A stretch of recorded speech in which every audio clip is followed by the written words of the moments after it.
आपने कभी सोचा है कि बैंक में डिपॉजिट करने के बाद आपके पैसों का क्या होता है? ये सिर्फ आपके नाम के साथ किसी वॉल्ट में नहीं रखा रहता। इस एक्सप्लेनर में हम बैंकिंग सिस्टम की छुपी हुई दुनिया और उसके एवोल्यूशन को समझेंगे, असली गोल्ड बार से लेकर आपके अकाउंट में एग्जिस्टिंग डिजिटल डॉलर्स तक। स्केल: दुनिया भर में 44,000 से ज़्यादा बैंक्स हैं जो hundreds of trillions of dollars manage करते हैं। ये एक मैसिव और इंटरकनेक्टेड ग्लोबल सिस्टम है। बैंकिंग की शुरुआत: बैंकिंग की कहानी लेंडिंग, उधार या इन्वेस्टमेंट से शुरू नहीं हुई, बल्कि एक बेसिक ह्यूमन नीड से शुरू हुई।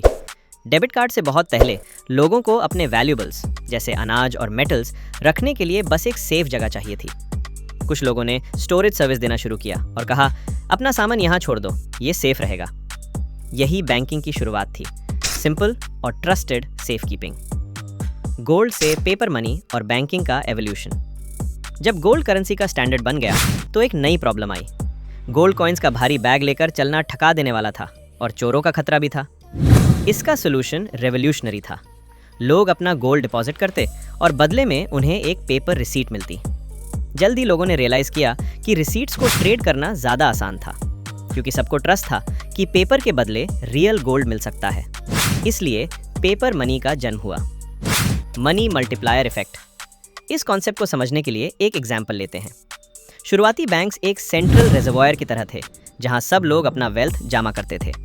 लेकिन बैंकर्स ने नोटिस किया कि लोग महीनों तक अपनी डिपॉजिट्स को टच नहीं करते थे। उन्होंने रियलाइज किया कि उनका काम सिर्फ वेल्थ स्टोर करना नहीं, बल्कि उस पैसे को काम पर लगाना है। इससे फ्रैक्शनल रिजर्व बैंकिंग की शुरुआत हुई।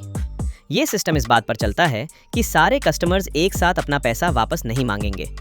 इसलिए बैंक डिपॉजिट्स का सिर्फ एक छोटा हिस्सा अपने पास रखता है और बाकी लोन पर दे देता है। ये काम कैसे करता है? इमेजिन करें आपने $1,000 डिपॉजिट किए। बैंक ने $100 रखा और $900 किसी और को लेंड कर दिया। उधार लेने वाले ने उसे खर्च किया और जिसको पेमेंट मिली उसने वो $900 अपने बैंक में डिपॉजिट कर दिया। दूसरे बैंक ने $90 रखा और $810 आगे लेंड कर दिया। ये साइकिल चलता रहता है। रिजल्ट: वो $1,000 जो पहले सिर्फ रखा रहता, वो अंत में लगभग $10,000 की इकोनॉमिक एक्टिविटी क्रिएट करता है। पैसा अब मल्टीप्लाई हो रहा है और यही मॉडर्न इकोनॉमी का इंजन है। फियाट करेंसी और सेंट्रल बैंक्स। अगला बड़ा बदलाव 1971 में आया, जब यूएस ने डॉलर और गोल्ड का लिंक ऑफिशियली तोड़ दिया। इससे पहले पेपर मनी गोल्ड के लिए एक क्लेम चेक जैसा था। इसके बाद फियाट करेंसी का सिस्टम बना। अब पैसों की वैल्यू इसलिए है क्योंकि गवर्नमेंट कहती है और हम सब कलेक्टिवली बिलीव करते हैं कि इसकी वैल्यू है। ये सिस्टम पूरी तरह से ट्रस्ट पर चलता है, जो इसे काफ़ी डेलिकेट बनाता है। रिस्क्स को मैनेज करना। हिस्ट्री में ग्रेट डिप्रेशन और 2008 के क्राइसिस जैसे एग्जाम्पल्स हैं जब ये सिस्टम डगमगा गया था। इन रिस्क्स को मैनेज करने के लिए हर कंट्री में एक सेंट्रल बैंक होता है, जैसे यूएस में द फेड। इनका काम बैंक्स का बैंक बनना है।